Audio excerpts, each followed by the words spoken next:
all efforts to making sure that chimpanzee are properly protected in Liberia. And interestingly, there are laws, that forbid the trading, that is selling of chimpanzee, or maybe like other people will take the chimpanzee as pets. There are still laws that ban that happening in our country, but unfortunately, there are a lot of people who are not aware of the law. So today was basically news to talk about those things, raise awareness about the western chimpanzee, as critically endangered species, with an estimated 35,000 population now in West Africa, and it will interest you to know that law. A bulk of the huge number of that 35,000 population it is estimated to be in Liberia, and that is why we are putting more emphasis on Liberia and letting our people know that look, there are interesting facts that most of you don't know about chimpanzee. And this is a day, and I'm glad that this evening that I'm here, and as we go along, we'll educate our people on those interesting facts about chimpanzee. And many of them don't even understand that chimpanzee are our closest relatives in the animal kingdom. We have similarities. We use tools, as well as the chimpanzee. So we'll talk about a lot about that. Okay. But basically, the day was meant to put a spotlight on chimpanzee conservation in Liberia, chimpanzee protection in Liberia, and raise awareness about some of the threats faced by chimpanzee that include habitat loss and habitat disturbances, so many more. You know about the bush military law, which of course is becoming very prominent in our society, in the country. And you are also aware that there are laws that prohibit or that stop people from selling bush meat. As a result of that, chimpanzee are being affected because of bush military. So, how did the celebration go today? Because I didn't see it in its radio, yes. But how did it go? Yeah, it went absolutely well. Like I said, the official ceremony took place in the nation capital. We're very hopeful that next year will be decentralized. We are very optimistic about that. But that is why we are here. We want for our people to feel, part and parcel of the process, especially when education became the bottleneck. We want for people to also reap the message that was delivered today at the national observant day, at the national ceremony or the official ceremony today.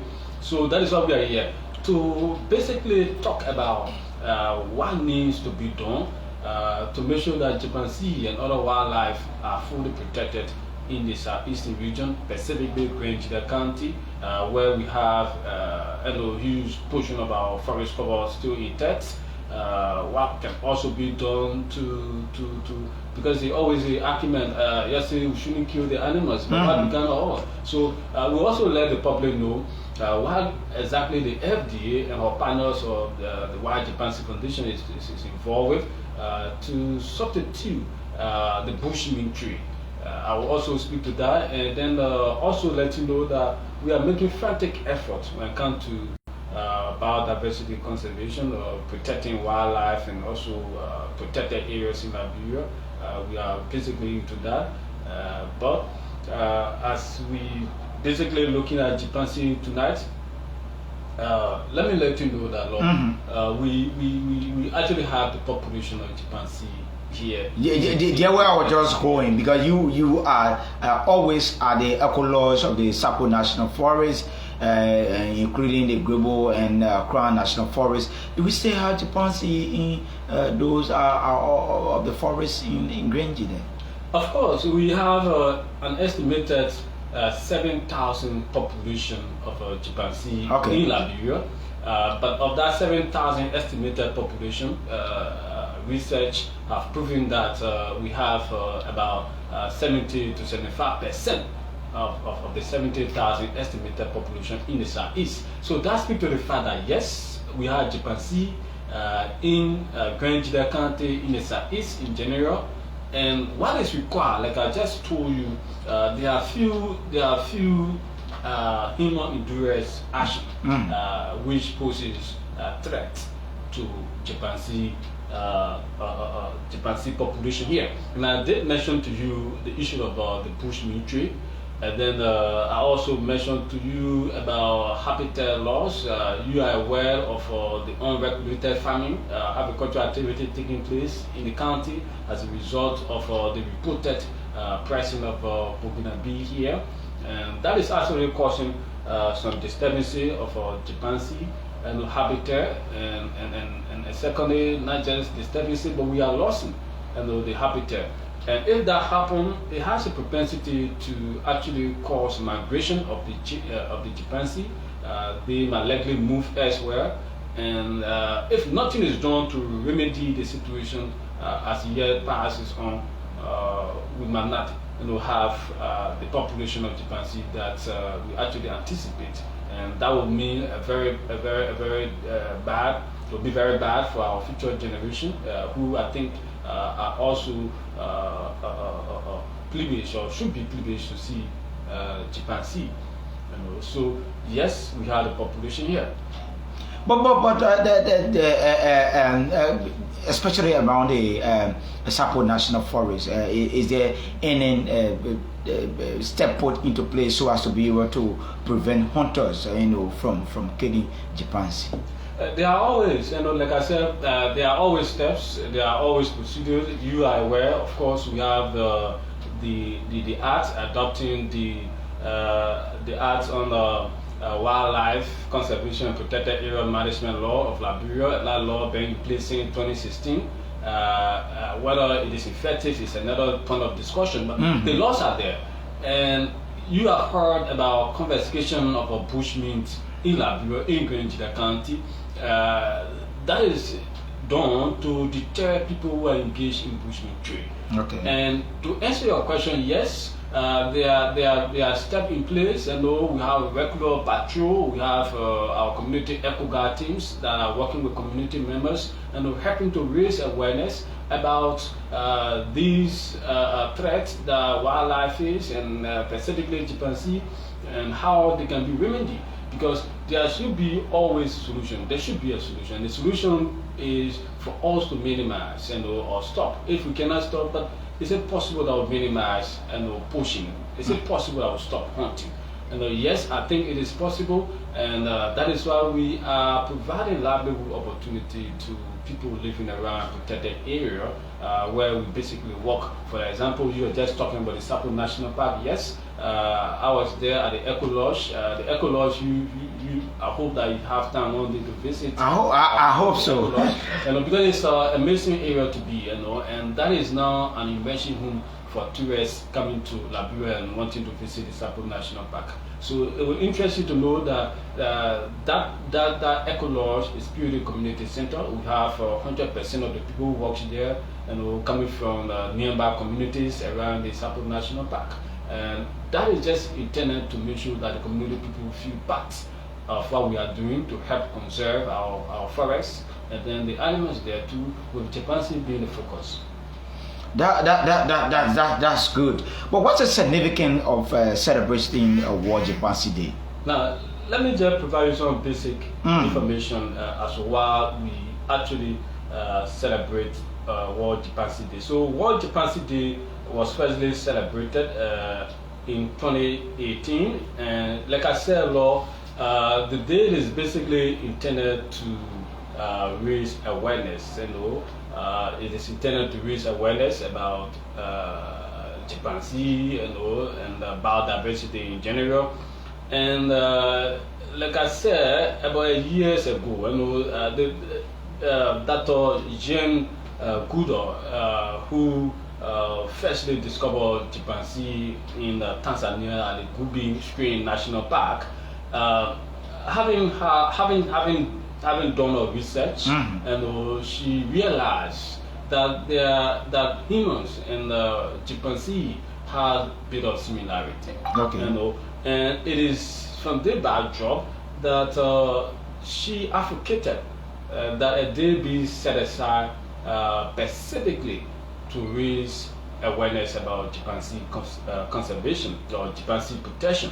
So the day is basically intended for us to educate the public and promote laws or legislation to end threats against chimpanzee, and also to help us increase the welfare and rights of all captive chimpanzee.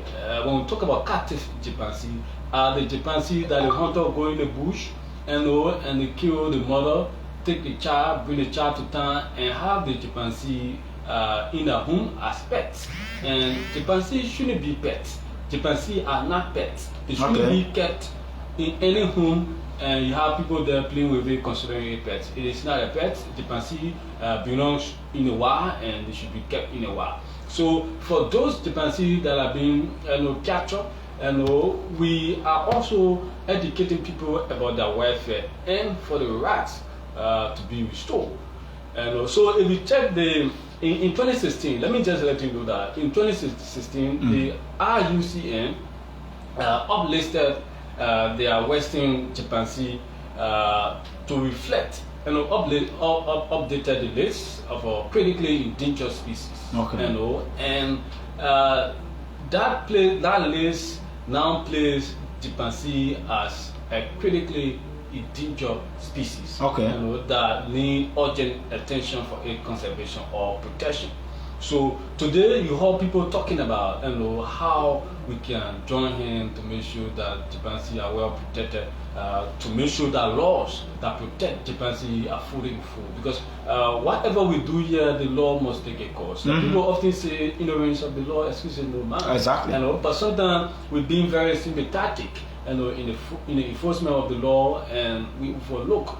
But as often I say to people, if our forefathers who have misused, like the way we use the forest, and because most of the time it's the argument about we depend on the forest, we are forest dependent community. What do we do? But our forefathers were also forests, they live in a community that was folded depending on the forest, but they didn't exploit the forest resources. And that is why you and I came here today, we met forest here, and we still enjoy it. Are we thinking about the future generation? People that will come after all, what are we doing to also protect the future like our forefathers did for us? And also these are arguments we're trying to advance to the community people, and sometimes that suggestion are always being, what do we do? And that is why we are trying to put in place mechanism so that they can have substitute for the bushmen or for other things that they desperately need from the forest. So we are doing that. So today, discussion was centered around that. And that is why we are also here to let the public know, people in Grand County and nearby areas, that we are making efforts. And it may not happen once. It is a gradual process. But we want for people to be aware that chimpanzees are not pets. They shouldn't be treated for any reason. They should be kept in the forest where they belong. And if you see anybody, maybe somebody listening tonight, and your friend has a chimpanzee, please inform them that you either report it to the FDA, or else once you caught with the chimpanzee, the law will take a course. You are aware of the case at the magisterial court where somebody went to jail for 3 months. Just for illegally possessing chimpanzee, because that's what the law says. Wow, that's quite interesting. And so in terms of working with FDA, what chimpanzee is now doing, so that perhaps some of the chimpanzee that may be in homes that are being used as a pet, that some of these things will be curtailed. Yeah, so we already started it. We have had massive awareness. Quite recently we were in schools distributing our Forest Wisdom magazine. We have some brief session with students. Our community eco-guard teams have been around here for like 5 to 6 years now, from community to community raising awareness. We have had several radio talk show events and sensitizing the general public about the consequences of having in your possession chimpanzee and other wildlife animals, which basically violates the law. So yes, some of those chimpanzees that we have confiscated in partnership with the FDA, they are being taken to the sanctuary and where they have been cared for. Some have been taken to Libasa. I stand correct on this one, and they are there and providing care. But we cannot be putting pressure on the NGO, whereas we should be very aware that these animals do not belong in the town. For instance, they are adopting the wildlife conservation and speak with the people there, and they will provide you the basic education. Okay. How to go about to establish your own zone, how you can own animal if that is appropriate under the law, and what are the steps you need to follow. And they will provide you the basic education. But you cannot go into the forest and kill the mother of the animal, bring the baby to town, and you want to have it at home as a pet. That is totally against the law. So what are you doing as well, especially with this logging company that are doing logging in Green Gedeh? You may not be with them when they are in the bushes. And some of them may come across this wild animal. Yeah, so basically I think but the FDA, which is the government responsible to regulate all forest resources in the Republic of Liberia, are fully aware. And also, in fact, before the logging company goes to an area, there are assessment, there are feasibility studies. There should be understanding in terms of how many animals are at that particular concessional area. Okay. And also, there are always studies done. The study will now inform the FDA whether it is appropriate that this logging company operates there, and whether there are procedures to guard against wildlife habitat disturbances, they are put in place. So obviously there are studies, feasibility studies, there are procedures, there are environmental assessment, there's environmental impact assessment, often that is done, and that assessment will now inform the government or the FDA about what needs to be done before the company go ahead with their operation. But they are in Liberia, especially let's take Grand Gedeh as a case study. You have reserve forests, you have the parks, but there are other forests that are owned by community, where you have the community forest management, and that forest is not restricted. So meaning that in case I see a protected animal, you mean I should not kill it? When I say protected, it is always protected. Okay. It's not about whether it is found in the community forest, or whether it is a national park, or proposed protected area. So, there are lists, like maybe you have seen the poster that contain all protected animals. So it doesn't matter where the animal is from, and once it is protected by law, and wherever it goes, it is protected. Okay. If you kill it, and if you are caught, of course you can conflict with the law. You won't argue that it wasn't in a protected area. It came to my farm.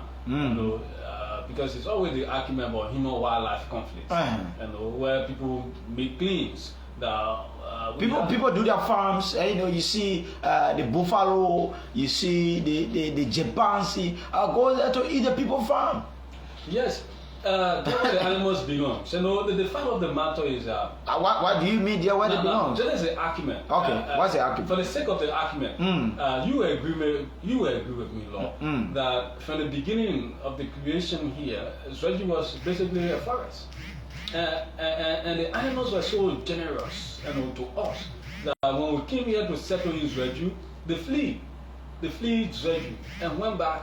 And went as far as beyond Bodeken, Galistan, and then you follow beyond the animals and go and establish big farm. Where do you expect them to go? So somebody push you, what do you do? Sometimes you bounce back. And I think that is the case with human wildlife conflict. Sometimes these animals are very generous to us for the fact that they are allowed to settle, but yet still we go after them. So once where they stay began so disturbing, they will obviously try to find somewhere else to find safety. And in finding safety, when they come across a farm and they think that they need to eat before passing on, they go there and eat. And that began the problem. But what I can say here is that when this thing happened, I can remember vividly that my father was a farmer. often we fence our farm, and that prevented animals intruding into the farms to disturb our crops. Okay. Why are we not doing that? You can also hang old cloth, and the animal will still appear like a human being standing there, and they will scare the animal and move on. And also we can obviously do these things. So somebody just commented on our Facebook page and said, but the issue of farming have been something that has started in the old age, way days back, and we are not the first. Our fathers are not the first, and this is something that when it comes to hunting is something that our people were living on. Yeah, but do you know that our people were living on farming? Do you know that, right? Okay, but what our people hunting is one of the activities that the people what live our on. people never did. I mean, this is an open platform. You can call and debunk. Okay. But what our people never did, law, was to take 3 cartons of gunshots and go and settle in the forest to go and hunt. What our people never did also was to lack 350 traps, 1,500 traps in the forest. Our people never did that. So once you make the forest uncomfortable, once you make the forest so unsafe for the animals, they will now be suffering from trauma and moving here and there to find safety for themselves. And that is why sometimes you see, like I said, the animals will leave the deep part of the forest where they should be and come to your community forest. Or sometimes enter your town.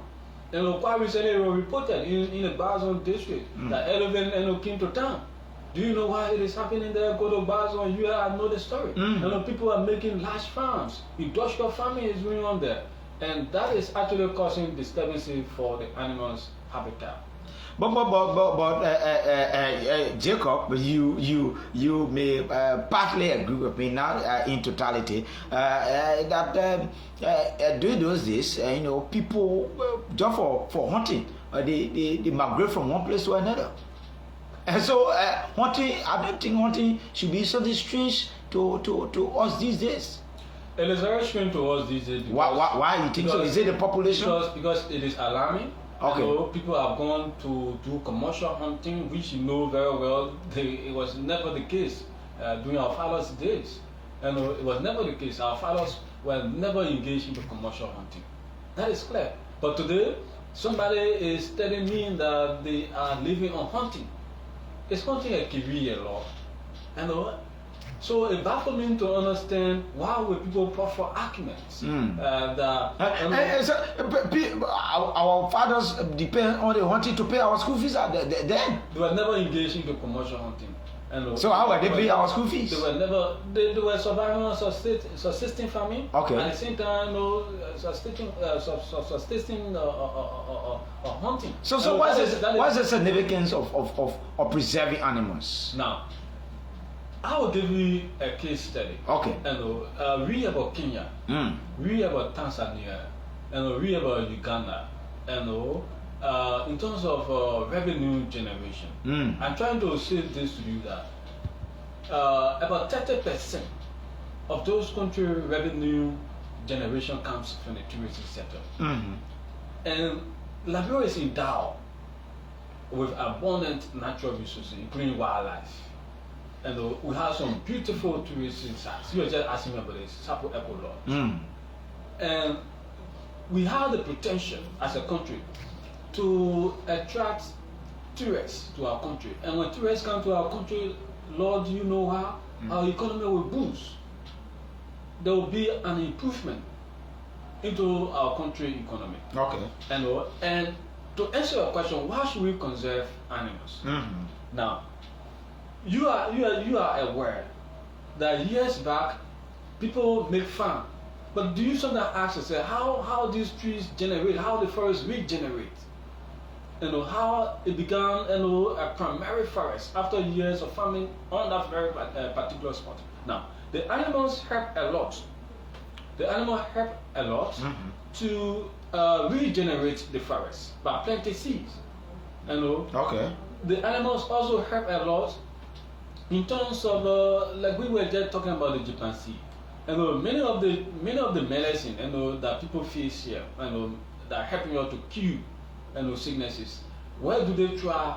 Where do they go for trial when they face no medicine? Where do they try them? Sometimes it is a chimpanzee. So there are huge benefits.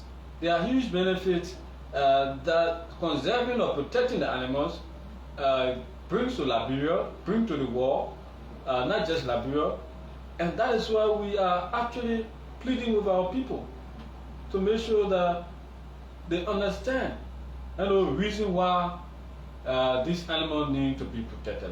Okay. So now when it comes to the issue of information dissemination to the hunters and people who live in the rural part, not just in the urban area. What is what Japan is doing so as to be able to divert the minds of the people from doing hunting? Because if you tell somebody, say, don't do them well, there should be a way that you should tell them what to do in order to survive. Okay, that's a nice question. From the onset of the Grebo National Park, the wild chimpanzees are always being engaged with the community people. Okay. Because in the Moli War now law, the NGO or in fact the government can no longer impose on the community people. So the will and pleasure of the community people need to be considered. So initially, we did livelihood assessment, asking the community people what do you want, what you want to do in your community. And based on the livelihood assessment, the community people inform us that they needed some provision of alternative livelihood. For instance, if you go to Seibu, that is Tribal Seibu, I hope I'm pronouncing it right. Okay. You will see that we have constructed fish ponds, in a particular community. Okay. Because the argument was they depended on bushmeat for protein and for other income generation means. So the fish pond was basically there to provide them fish to eat and then fish to sell. Okay. When they sell their fish, of course, they are able to send that to in the school and buy other provision for their homes. Okay. If you go to Bedebo, that is in Trouble. In Bedebo, the people ask that we construct for them a rice mill machine. Okay. And today, if you go to Bedebo, ask Tanchi there, he will take you to the hall where we constructed for them and then install the rice mill there. If you go to Galio, we have also placed Casal mill in Galio because that's what they asked for. Go to Trouble, go to Taroken, we also have the rice mill there. Help them to also provide farming skill or farming training to them through MAP. And then if we go to Temple, we also have Casal mill there in Temple.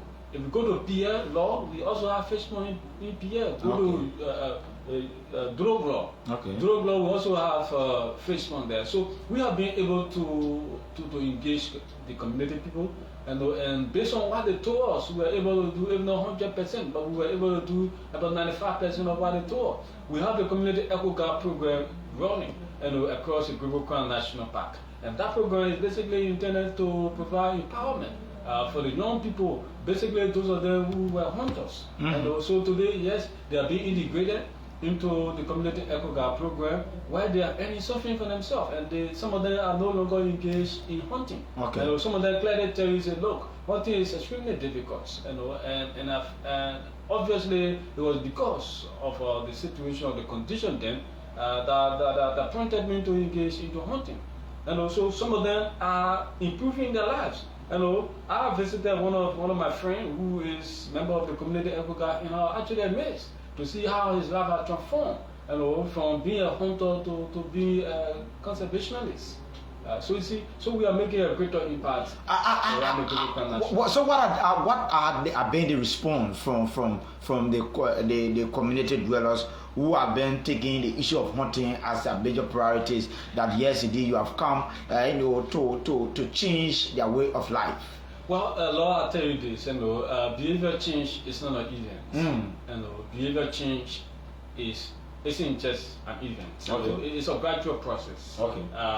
It's a gradual process. I think I can tell you clearly that yes, our messages are resonating with the people. They are becoming to realize. A hunter will tell you, look, Law, back in 2015, I used to walk like 1 hour and kill 3 darker. But this time I gotta walk whole nights, to maybe just get one darker. And that just speaks the fact that yes, people should realize that the animals are finishing. The population of the animals, are gradually going down. And if nothing is done to salvage the situation, trust me, we might face a worse consequence. And that is why we continue to engage with the people, to realize that animals too can finish. It was very unfortunate that somebody told me in one of our communities that animals can finish. Saying God created heaven and earth, people been killing animals, and he thinks that animals cannot finish. But Okay. I tell you this, Law, animals do finish. Ask the veteran hunters. In some instances, when I came here Zweju in 2003, of course, we used to run behind deer. Do we do that now? Yeah. In fact, I can remember when we came back 2000, people were like hall. Yeah. Around town, in fact, Zai town. Yeah. Do we see that happening No, now? that's not happening now. Okay. So it's just signal to us that these animals, are out, going to the Africas where we have the Tiger National Park, well protected. Okay. And also, bulk of our animals are now crossing the Kavala River and going to the Africas because the Liberia Sahara, it's not totally safe for them. That could be the scenario. The scenario could also be these animals are finishing, and that is a message they are sending to us. So basically, we continue to tell our people, we continue to raise awareness about the threat wildlife face, including habitat loss, and I mentioned to you diseases.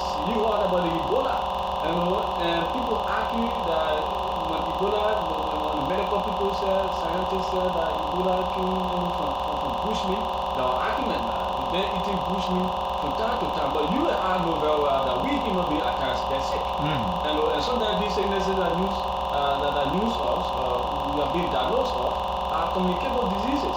There's a saying in the animal kingdom. So if you go in the bush, sometimes these animals do get sick. And when they get sick, they die by themselves. And when you go there, you find that you say, I'm lucky. They get eaten.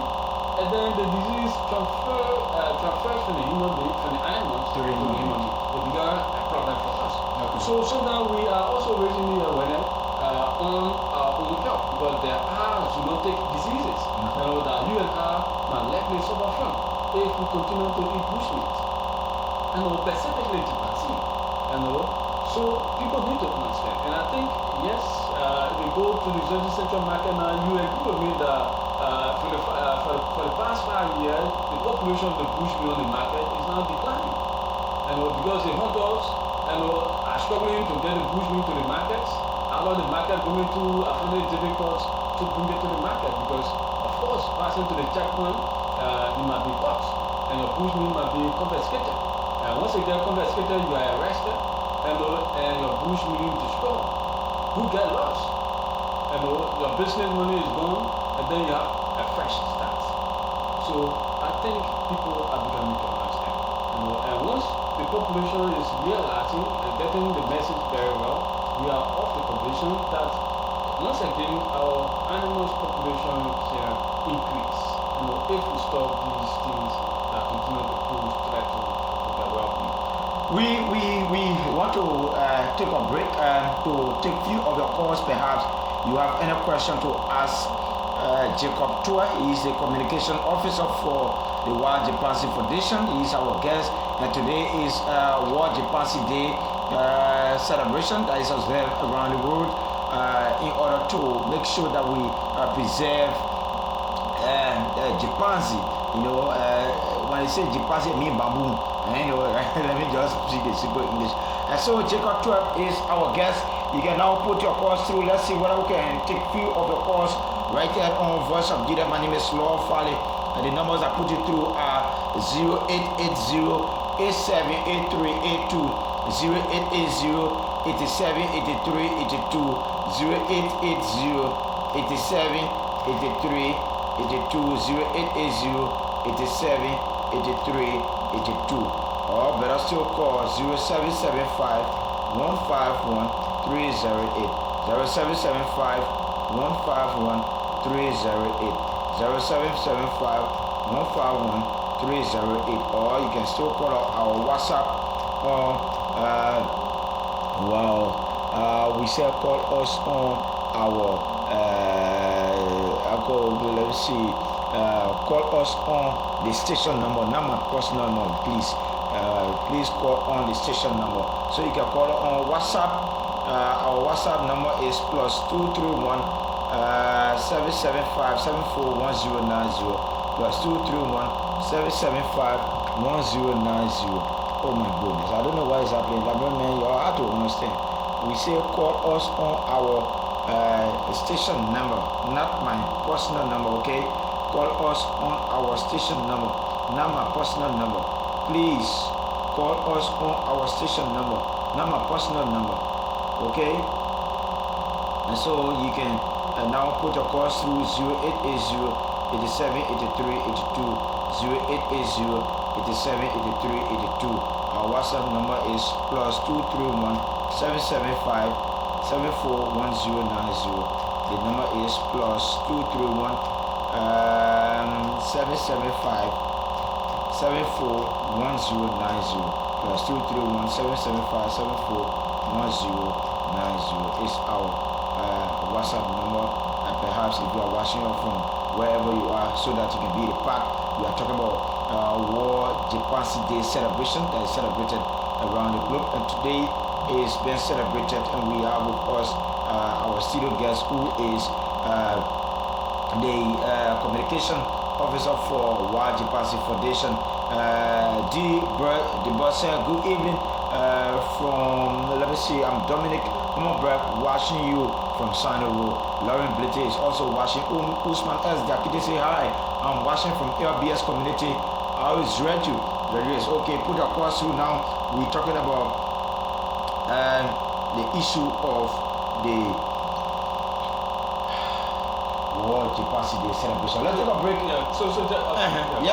Go ahead. I just wanted to provide you some ecological importance of Jipasi. Okay. Especially in the protected area. Okay. Now, Jipasi contribute to sustaining the ecosystem. I know somebody will say, how do Jipasi actually contribute to sustaining the ecosystem? They contribute through the way they live in the natural environment. I'll just tell you how Jipasi help to degenerate, deforestation areas that have been depleted.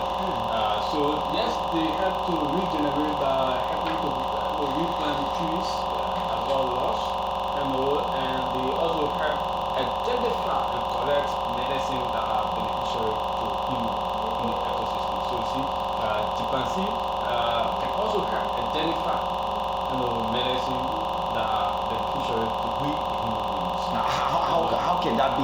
Now, you may not be a scientist, but the scientist will best explain to you that most of the medicines that we use, the first instant of trial, will be the Jipasi. About 98% of the DNA found in you human being is also in Jipasi. Okay. And also there are similarities between we human beings and the Jipasi. And also the first test scenario of any medicine would be Jipasi. You understand that? Okay. And that is why you see, I was just telling you about zoonotic diseases, how humans get affected from animals, basically talking about the consumption of bushmeat. And so disease and vulnerability also affect animals, and then all will affect human beings because of what we do. And also, you will see that you heard about the Ebola that I made mention, you heard about the COVID-19, and others form of zoonotic diseases like HIV. You also have read about the sources of HIV. And most of the diseases and the sources are linked to bushmeat consumption. Okay. And or interaction with the animals. So the best thing you can do, or what could be the best formula, is for us to leave the animals to stay where they belong. So if you make a farm, then you see bush cow coming there, you can just drive it out. Is that what you say? Yeah, that is the best international acceptable best practice. Like I was telling you, hang your old cloth on the farm and displays them in the form of a statue. And once the animal sees them, they get scared and they run away. But are you aware of this wildlife invasion? Wildlife invasion. Yeah, I can remember it happening in Lofa. But I was just telling you about habitat loss and disturbances. Okay. And also, if you supposed to find like 1 kilometer away from your farm, away from your town, and then you travel 20 kilometers in the forest to go and find them, what do you expect? Will you accept animals to move from the bush and come and stay in your house? And it won't happen. So at the end result, it may come and invade your home. Yes. Because you firstly invade the home of the animal. Okay. For the fact that you travel more than 3 kilometers from your town to the forest to just go and farm. That alone can be distracting the animal kingdom too as invasion because they feel comfortable in the forest. But once you carry your human activities there, they feel threatened. You are aware of shifting cultivation where you farm here today, the next day you farm to the other place. And thank you for raising that concern because we are also engaged in educating people about lowland farming, which we think is the best and more productive way. Which is the swamp? Yeah. Okay. Farm in the swamp. Okay. And the agriculturists will agree with us. Agree with me that it is the best way because actually it doesn't require huge labor costs. It also bring about huge production. For instance, those who are farming right to dry swamp. They don't have to go and pay people to go and brush our forest for them. They don't have to fell trees. They need not to clean farm. So somebody will say you're telling the Western tea and can enshrine into us. But ask yourself, is it not really beneficial? Ask yourself. Okay. Is it really not beneficial? Now, I hear people argue that, these animals are our animals. But how many of you benefit? You from Zaitan. You from Zaitan. With all the hunters that are there. Okay. Have you ever benefited from it? Okay. No. You do not actually benefit. As a citizen of the town, when they kill maybe one black deer, maybe they kill a Jenkins darker, or maybe they kill elephant in fact, for instance. What do you benefit? If the school there, the Bubble Central, yeah, Bubble Central. if the roof there de-roof, if they get de-roofed, have a hunter contributed towards it? Okay. If a pond store in the town, have you ever seen a hunter to be happy? But do you know why? No. If we keep the animals there, and people come from all walks of life to come and see our beautiful animals, and when it comes to the town, they find deficiency or a problem in the town, they're happy to solve it. For instance, we were in Glontity when the school there got damaged by storm, and no other person could come in. The school went there for like 1 year, nobody could help.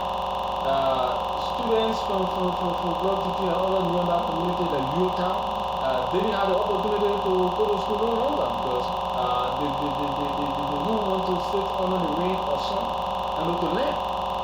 But with all the hunters in the community, why couldn't they help? So you got to think out of the box. So what could be a thought of the presence of the Burkinabes in the forest? Well, I think that is a national issue. It is not my business as a partner to the government to speak towards it. I think at the appropriate time. As partner to FDA, have you heard anything from the FDA? Well, yes, our community echo guard continue to make regular updates, and these updates are shared with the FDA. They are the sole government entity responsible for the protection of our forest resources. So I do believe, they are aware one way or the other, but it is not in my purview, to pressurize them. We are partners, we work together, we share thoughts, we plan together. In some of our planning, these issues came out, but you are aware that this is a national issue. So I think the appropriate time, the appropriate authority will address it. what's the theme for this year World Chimpanzee Day celebration? So today we'll observe under the theme care, conserve, and celebrate. Okay. Like I did mention to you here that we need to care for chimpanzees that have been captured. Okay. We need to also have to increase its welfare and restore the rights. At the same time, we also need to protect the chimpanzees that are in the wild, that are in the forest. Protecting it meaning let's stop the hunting, let's stop the trap lacking, let's stop the tree of our chimpanzee. Let's make sure that our chimpanzees are well protected. If they are well protected and we have good number of population here in Grand County, people come from all walks of life, to come and see the chimpanzee. That way we can celebrate. So this year theme is care, preserve, and celebrate. It's a triple C, which I think works together because when we care for the chimpanzee, obviously we protect them, and then when we have them, we will obviously celebrate. Is it only Monrovia this year is being celebrated? So like we have a discussion here, like I told you, the official program, the official ceremony was here in Monrovia, and simultaneously we have had this conversation on almost all of the community radio, especially areas where we have protected areas, like in Eastern Lima, like the Buddha National Park, my colleague, your colleague, and our colleague, Ezekiel GP also held a conversation with the authority of the FDA there. So we are here to try to educate our people on what needs to be done to properly conserve our chimpanzee population. Like I made mention to you, from research, previous research in Liberia, we have about 7,000 estimated population of chimpanzee in Liberia, and of that number, huge portion of that number is from the Southeast. The Grand National Park, the Sapo National Park, the Crown Paso proposed protected area, and then the Sesto Sampan proposed protected area. So chimpanzee are here. What we need to do is we need to care, protect, and I believe in the long run we'll have to celebrate our vision to care and protect these chimpanzees. And then message quickly, as this day been celebrated today and times to come, what could be a message to our people in the rural part, especially those who believe that hunting could be their way of life and their way of survivability? Well, it is all of us business. Sometimes I hear people say this thing about bushmeat is to be the FDA. But you in the media, taking 1 million of the airtime to tell sensitize our people about the consequences of eating bushmeat, consequences of trading bushmeat, to make a change. It is all of us business. It doesn't matter what you do, what you are involved with, but like people often say, they want to make a change, let the change start with you. So I hope that you also join us to amplify the message about the need that we protect chimpanzee. So let me just run down a few threats that chimpanzee are faced. So we talk about the bushmeat. I also told you about the habitat loss, the forest. Our forest is depleting. And once the forest is depleted, obviously these animals, chimpanzee and other wild animals, will find safe home. And I just mentioned to you here about the Tairi National Park that I'm told, I haven't been there, but colleagues from there told me how it is well secure and protected.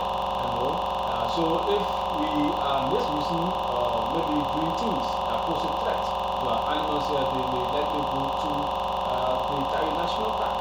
And then I talk about the mining. People are doing mining all over now.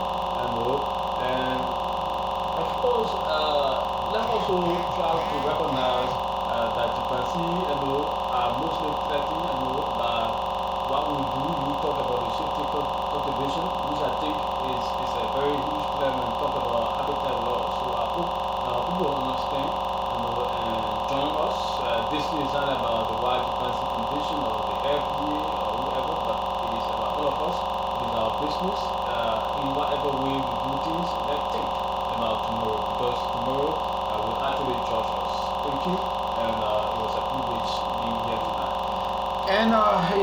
Jacob Toy.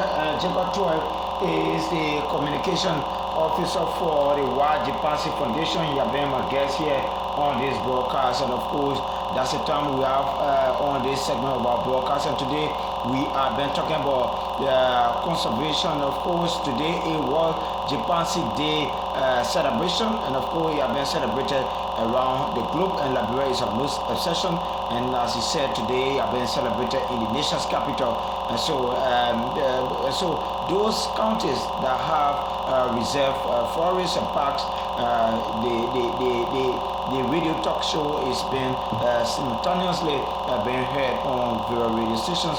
And so, Voice of Gedeh is not an exception. And so, that's why you have come to enlighten our people to preserve the animals, the wild animals, so as to be able to have remaining ones for our generation to come to have a taste or to see them. Until then, my name is Lord Fale. Have a jolly day from my end. This is our time for I'm out. Bye bye.